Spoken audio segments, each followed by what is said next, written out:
Hello everyone, and welcome to another episode of Tabu Marketing, a video blog that exposes the whole truth about marketing.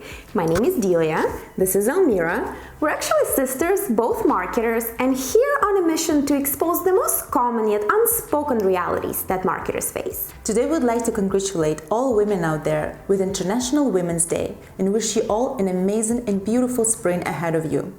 Inspired by this holiday, we decided to dedicate our topic today to all amazing women in different professions, across different industries, and specifically in B2B world. We did some research and we will uncover how women in B2B make their choices and make their purchasing and buying decisions, what's their preferences and selections when you target them as a potential buyer. Now, B2C companies have been gender intelligent for years, and they realized long time ago that female and male buyers need to be marketed to and sold to differently. Research shows that women control $20 trillion in consumer spending, and they actually make the most purchasing decisions when it comes to homes, cars, travel, healthcare, and food.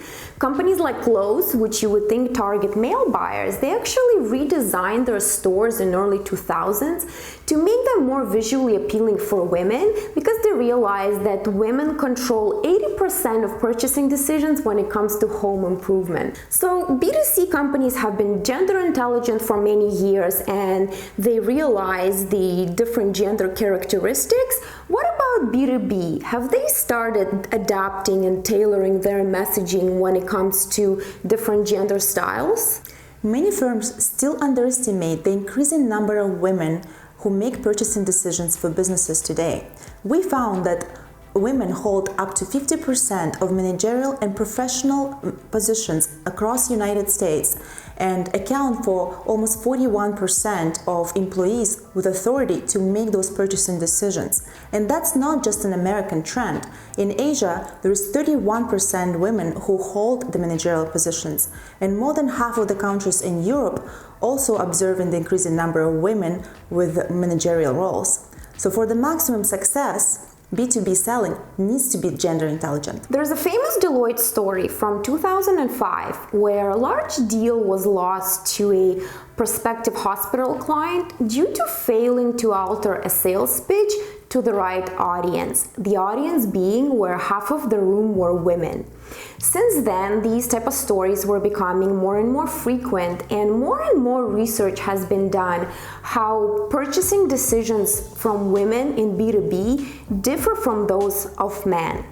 So before we start sharing these findings and these statistics with you today, we'd like to make it clear that we're very aware and understand that we as humans fall somewhere on a spectrum of masculinity and femininity, and we all show different traits when it comes to different areas of our lives.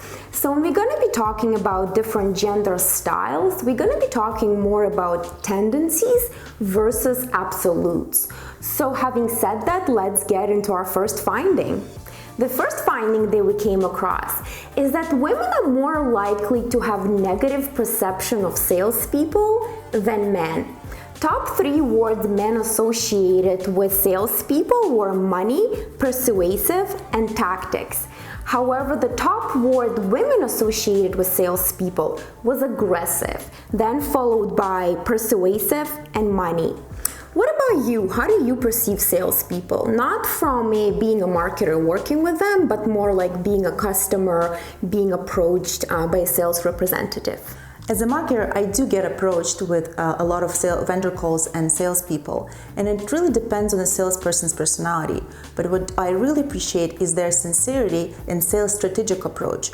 What I don't really like when they're being very pushy and they call every day when I told them about my timeline. So I appreciate when they know your timeline and they approach you when you're ready to make that decision. There is a statistic that women 15% more likely to respond to an email than men. And they are 5 times more likely to schedule a meeting via email than a LinkedIn message even. And they are 3 times more likely to respond to an email than a phone call. What do you think of that statistic? I actually prefer email as well, and I pretty much never respond to cold calling. And as a marketer, I strongly believe that cold calling strategy should be part of a bigger outbound effort, including LinkedIn messages, direct mail, emails, etc. Now, when it comes to LinkedIn, I don't mind a brief introductory message where somebody tells me what they do and what they're offering. What I do mind is when they start drip campaigning me and following up every other day or every other week, reminding me to respond to them. That actually annoys me. I consider LinkedIn as my personal social profile, and while I don't mind being spammed to my work email, I don't really like being sold to my personal social accounts. Another finding that we came across is that women are more likely to select an unknown vendor if they prefer their product functionality. It seems like men tend to value more prestige and brand names, while women can take a chance on a vendor if they think they're getting a good deal. What's your experience with vendor selection? Do you care how well known a company is, or is product functionality more important to you? I usually will look at least 2-3 vendors when I make my selection, and I have to agree with this finding that the big brand company name is not one of my prerequisites. I will look at both big and small, but the most important is what the actual product offers: features, benefits, and most importantly, the tangible results that my company will achieve by using this product or service. And speaking of meetings, we actually found that women see the meetings with vendors as just one of the steps when they explore their options, while men see it almost the final step in their process before signing the deal. So some say that women are actually difficult in business dealings, when I think they are more rigorous in the way they explore options and evaluate their vendors. So in your experience, when you meet with vendors, what does this meeting mean to you, and what do you expect from it? It usually depends what information was gathered before and what meetings took place and what questions were answered, but I definitely expect a lot of detail. I will ask a ton of questions. I want to see their expertise, and I will take a lot of notes so that then I can take all that information away and absorb it, sleep on it, so I can make a really well thought out decision after. So to answer your question, no, this in-person meeting is definitely not a final step in a buying cycle for me. And dear salespeople, give me some time to think and hold your horses before you follow up with me. Another fact that we found is that it's more important for female buyers to meet the actual people they'll be working with versus seeing a high-ranking person like a CEO making an appearance to show the significance and importance of the project, like a typical scenario where a CEO flies in to take the decision maker out for steak dinner. Women don't see a lot of value in that, and again, they want to develop a rapport with people that they will be actually working with down the line. What about you? What do you expect out of those meetings? Like, who do you want to see? Do you see value in C-level executives showing up and sort of like showing that significance for the project? Personally, I actually expect the experts to be in that demo to explain to me the value of the product and also how the process will work.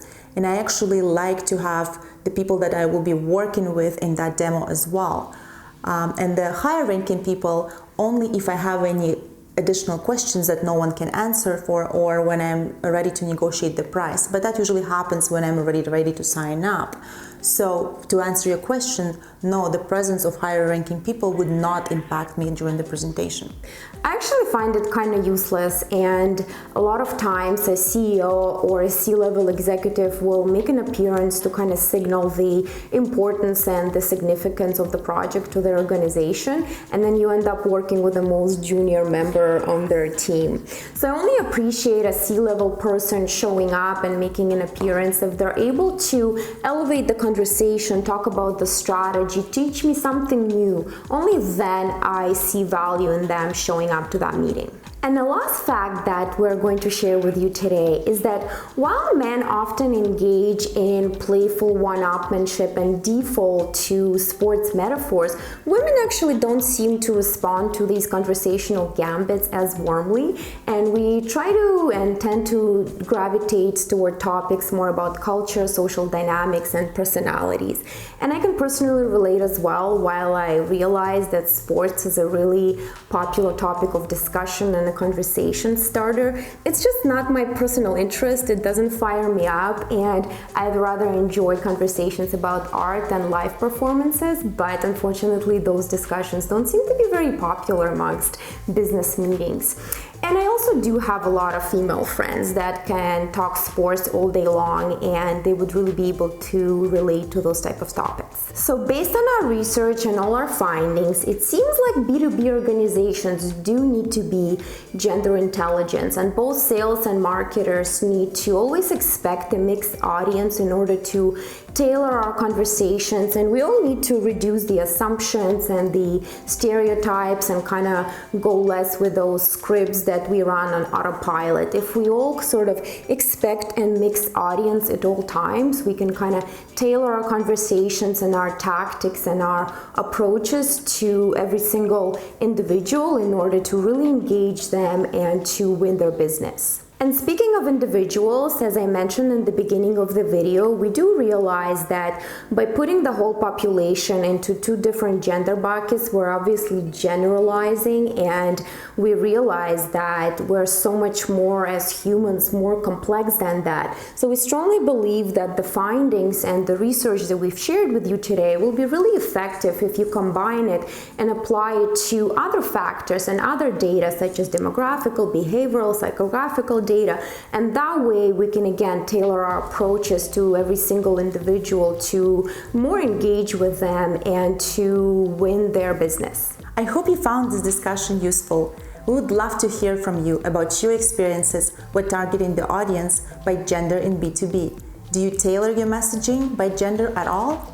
We're actually running a poll on our Instagram account at Tabu Marketing, where you can head to our stories and participate, and we would share our results with you after. And don't forget to subscribe to our channel down below to stay up to date with our latest videos, and we'll see you in the next episode. Thanks everyone. Bye. Bye. And we wanted to do another quick congratulations to all the women out there that we come across in our day-to-day lives. They say that little girls with dreams become women with vision. So let our dreams be really big, let our visions be even clearer, and let our will to achieve those visions be super strong. Here's to strong women. May we know them, may we be them, may we raise them. Happy International Women's Day!